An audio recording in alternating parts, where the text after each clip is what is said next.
शिव गीता 13वां अध्याय।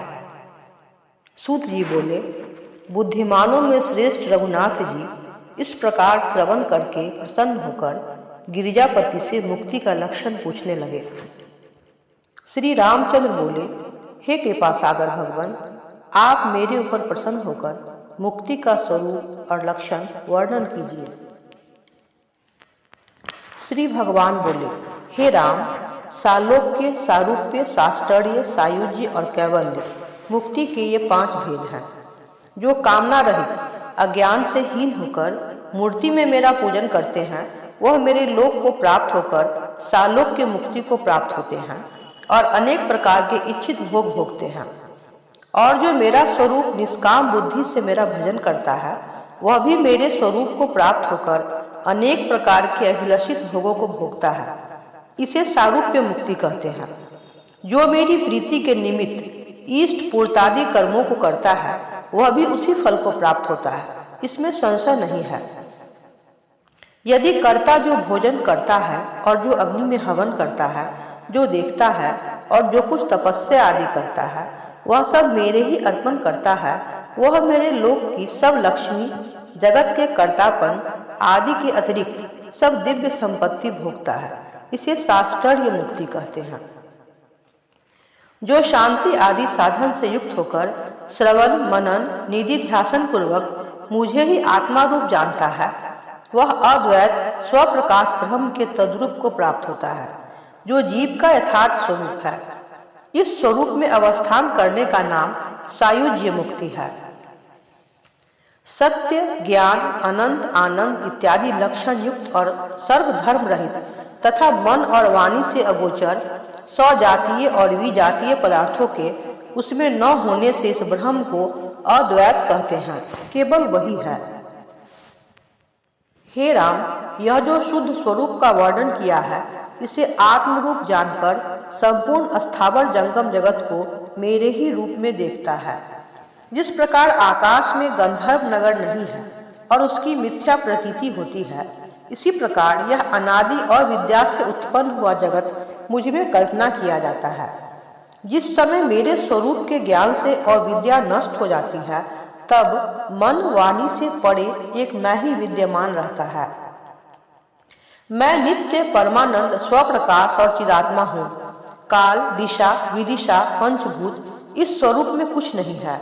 मेरे अतिरिक्त दूसरी कोई वस्तु नहीं है। मैं केवल एक ही विद्यमान रहता हूँ। मेरे निर्गुण स्वरूप का वर्ण नहीं है, न इन चर्म चक्षुओं से भी कोई मुझे देखने में समर्थ है। जो कोई हृदय में बुद्धि से मेरे स्वरूप को जानते हैं, वे ही ज्ञानी मुक्त हो जाते हैं। श्री रामचंद्र जी बोले, हे भगवान, मनुष्यों को शुद्ध ज्ञान किस प्रकार होता है? हे शंकर, जो आपकी कृपा मेरे ऊपर है, तो इसका उपाय वर्णन कीजिए। श्री भगवान बोले, ब्रह्मलोक पर्यंत दिव्य देह को भी नाशवान समझकर भार्या, मित्र, पुत्र आदि इन सब को क्लेश दाता और अनित्य समझकर इनसे चित्त की वृत्ति पृथक करे।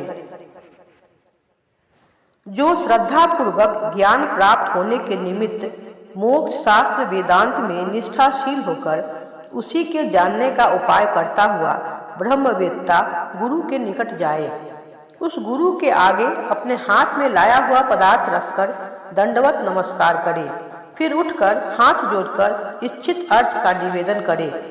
बहुत काल तक सावधान हो इन्हें सेवा से संतुष्ट करे और मन लगाकर वेदांत के वाक्यों का अर्थ श्रवण करे और संपूर्ण वेदांत के वाक्यों का तात्पर्य भी निश्चय कर ले। इसका नाम ब्रह्मवादियों ने श्रवण कहा है। लोभ मणि आदि के दृष्टांत की युक्ति से श्रवण को पुष्ट करके मनन करे, अर्थात उसका चिंतन करे। वाक्यार्थ के विचार का ही नाम मनन कहा गया है। ममता और अहंकार रहित सब में समान आसक्ति का त्याग कर शांत आदि साधन संपन्न होकर निरंतर ध्यान योग से आत्मा से ही ध्यान करने को निधि ध्यासन कहते हैं।